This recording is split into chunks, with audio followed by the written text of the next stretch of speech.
So we're gonna run through what you should have in a first aid kit, and we will show you how to build your own first aid kit if you don't wanna buy one that's already put together. We're gonna talk about some principles of treatment and care for patients and how that should direct what you have in your first aid kit. And these principles are the same ones we use when we're trying to figure out at 6ECHO, what are we gonna put inside a kit when we're gonna sell that kit. So stay tuned and we'll run through this.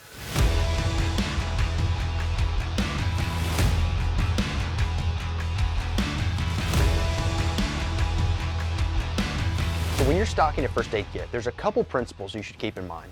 There's two categories of things that we're gonna stock in this kit. The first one is gonna be severe bleeding, severe injury. What can we put in this kit to save someone's life when seconds matter, when minutes matter, when there's severe bleeding, when something really bad happens? What do we need to be able to save a life? The second thing is, what are you already using at home that you use on a regular basis? Maybe that's Advil, Band-Aids, maybe that's extra medication of a particular kind that you may rely on, EpiPens, things like that. So what do we already need that we're using on a regular basis? And then what do we need for severe injuries, for severe bleeding, and other things like that that we might not already be thinking about because we haven't run into any of those issues, but we definitely need to make sure we have those in a kit so we have them available if we need them. Okay, so to illustrate this point, I'm gonna show the Minuteman real quick. So the Minuteman is one of our kits, and we have this laid out in 3 different areas. We have the massive hemorrhage and severe injury in the bottom of the case. This is the things that we need to stop severe bleeding and severe injuries that a patient may have. Then in the top of the case, we're going to have some moderate injury, just some basic gauze, burn gel, that kind of thing. So this is some stuff that we already use around the house, things that I'm already used to, things that we use on a regular basis that I want to have with me. And then in the tray on the very top, we have just some basics: Advil, Benadryl, Tylenol, Band-Aids, steri strips, just some of the basic stuff that you would have in a first aid kit around your house that you may need to grab to throw a Band-Aid on your child when he scrapes his knee or something like that. So that is how we've assembled the Minuteman, and those are kind of the principles we worked off of to make sure that we had stuff for severe injury and then also just the normal items we would use on minor injuries. One thing I do want to mention, make sure you don't just start cramming random stuff in your first aid kit. I see so many first aid kits that have iodine or betadine. That's great, it can be used as an antiseptic, but is that something you know how to use? Is that something you're gonna use on a regular basis? If it's not something you know how to use or that you're gonna use, and it's not something that's gonna make a difference if you treat this patient with this in a matter of seconds before the ambulance gets there, does it really need to be in your kit? Is it just taking up space? Is it just adding weight to your kit that you're carrying around with you? So think through some of these things. If you have no idea what it's for, you might not need it in your kit. So don't just start adding stuff just because it's cool. Make sure that you have the basics, make sure you have all the stuff for severe injury, and then add stuff you normally use. You may use something on a regular basis that I don't, so your kit may look a little different than mine, but the foundations and the fundamentals are basically the same. I'll show you one of the things that we put in a lot of our kits at 6ECHO. This is a little pouch. It's got a lot of the small basics in it. These are great. I like to carry these in my pocket by themselves just so that I have some basic stuff with me. You can easily throw them in a backpack or something like that. This is easy for you to build at the house if you want to. We also sell them on our website at 6ECHO Systems. They're pretty cheap, economical. Throw these in your bag. Some of these are great to have. Inside of here we have an assortment of Band-Aids. So we have a couple large Band-Aids, couple packs of steri strips. We have some more Band-Aids, smaller Band-Aids, triple antibiotic ointment, like a Neosporin type ointment that you can put on wounds, alcohol prep pads. We've got some sting and bite pads. So this is just alcohol that has a little bit of benzocaine in it so that you can apply this to a sting, helps relieve some of the pressure and keep it clean so it doesn't get infected. Then we just have some medications, Advil packets, Benadryl, and we have a couple things of Tylenol. So that's kind of some of the minor stuff that I would make sure you have with you. It's just stuff you would use every day. It's great to have in your kit. Remember, as we're building our severe injury, massive hemorrhage, all the trauma stuff for our kit, we're going to keep the March algorithm in mind. So as we run through the March algorithm, M is for massive hemorrhage, A is for airway, R is for respirations, C is for circulation, and H is for hypothermia and head injury. So as we come to the M in March, massive hemorrhage, we definitely want to make sure that we have a tourniquet. That's one of our first things.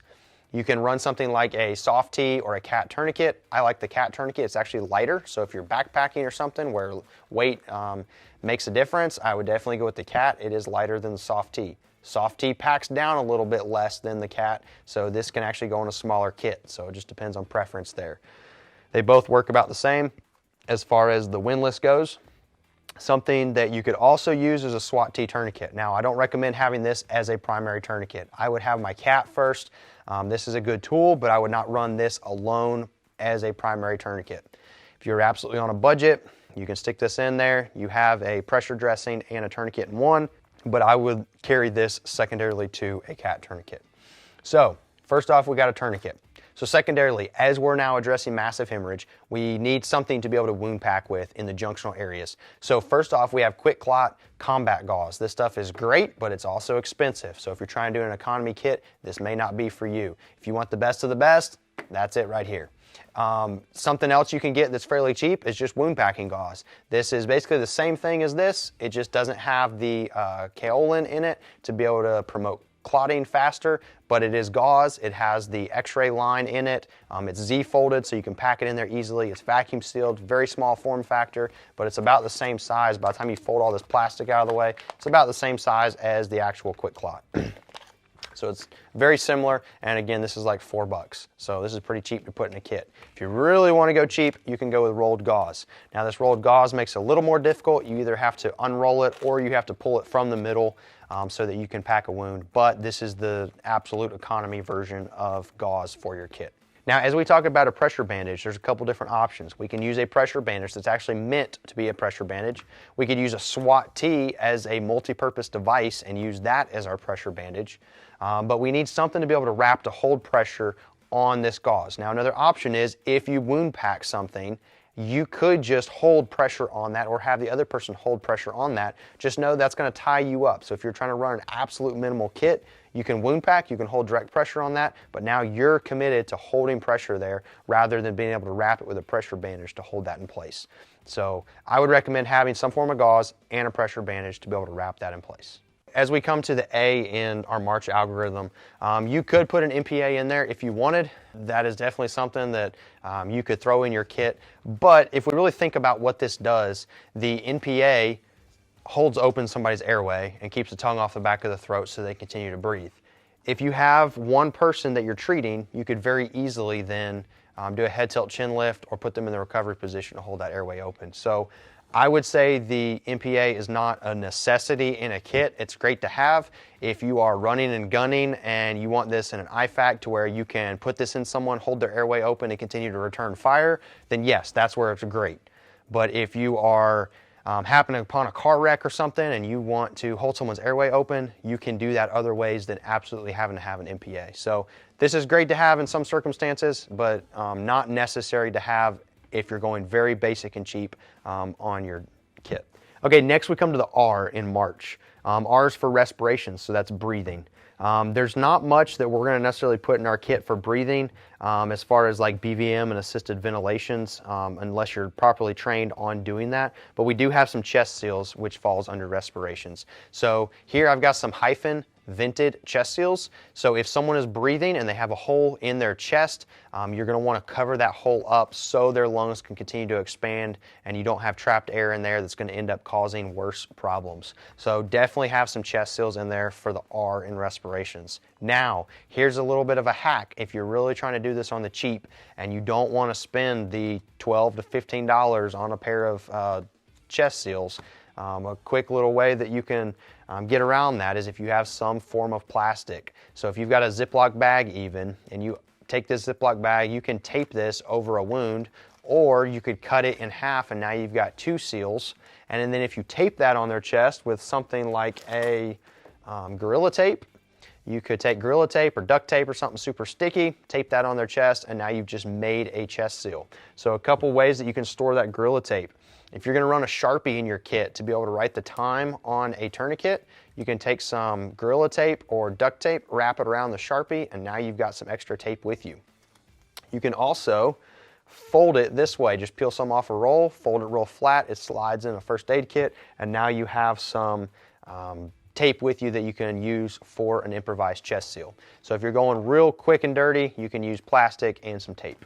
Okay, the next letter we come to is C for circulation, and there's not a whole lot that we're going to add at this point. Again, circulation is kind of be massive hemorrhage that we've already addressed. You do have some gauze in there that you could use for any other type of bleeding. You're going to assess for a pulse on them to see if they still have enough perfusion to keep them going, but there's not a ton of things that we're going to pack in our kit at this point for the circulation. Okay, last but not least, we come to H. H is hypothermia and head injury. Again, head injury, we want to assess pupils and we want to look at some of that kind of stuff. We want to be thinking, what can we do for this patient?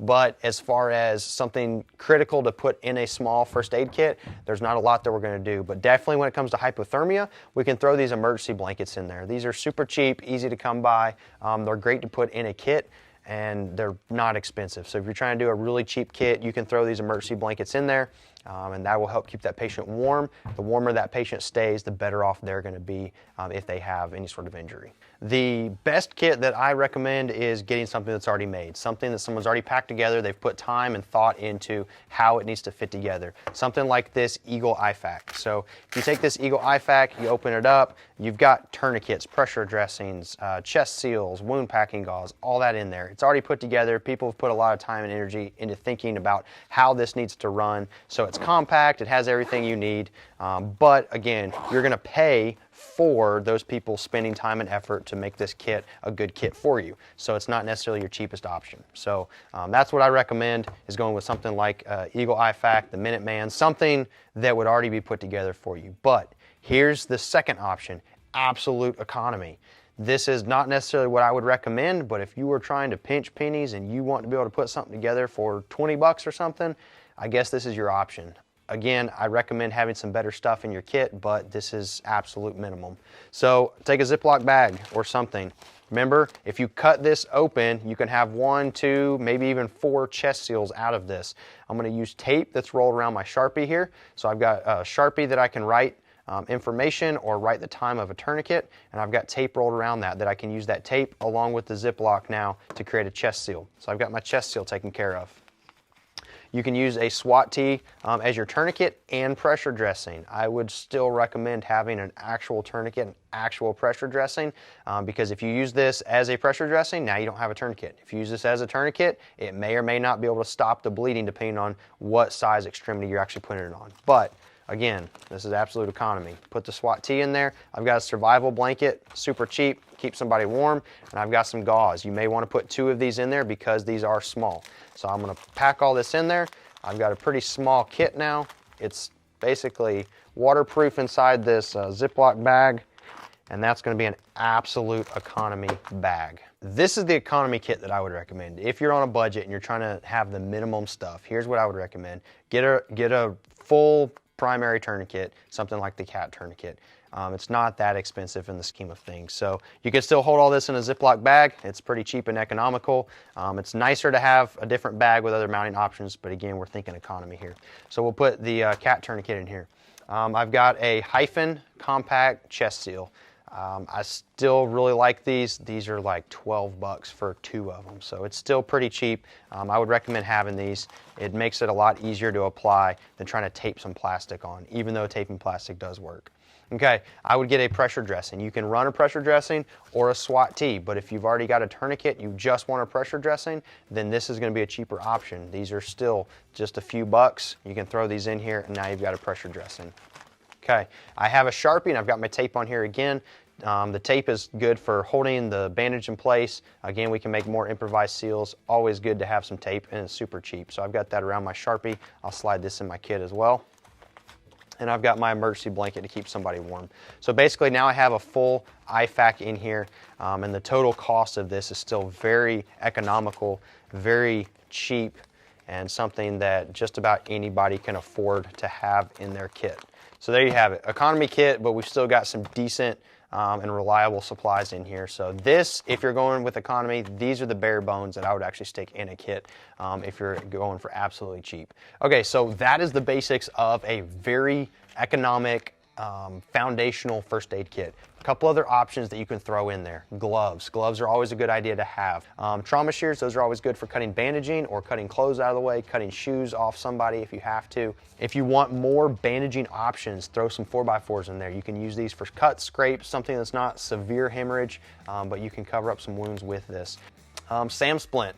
Very good to have, but if you have a fracture, you can usually improvise and come up with something. May not be as good as splinting, but you can come up with something to splint and hold it in place. Triangle bandages, same thing. You can make sling and swathe, but if I don't have one of these, I can prop that person's arm up. I can have them hold their arm. I try to minimize that movement, but triangle bandages are something good to have if you have space for it. Last but not least, burn tech dressings. Again, these are for minor to moderate burns. These can help protect the burn, keep it from getting dirty, so that it decreases the chance of infection.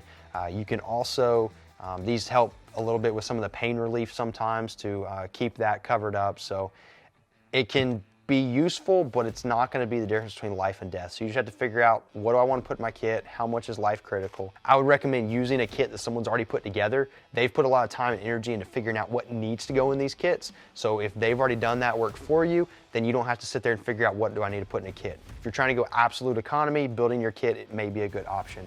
If you take everything we've talked about today, that's basically going to run down to the Minuteman. So the Minuteman we've put together with some of these basic principles, and that is the kit that I would recommend, that has a lot of the basic stuff we've talked about today in it, from severe hemorrhage to just minor injury stuff. So that concludes our video on how to pack a first aid kit. If you have any other questions, feel free to leave us a comment below. We'd love to hear from you, and we'd love to give you some more insightful information if that could be helpful.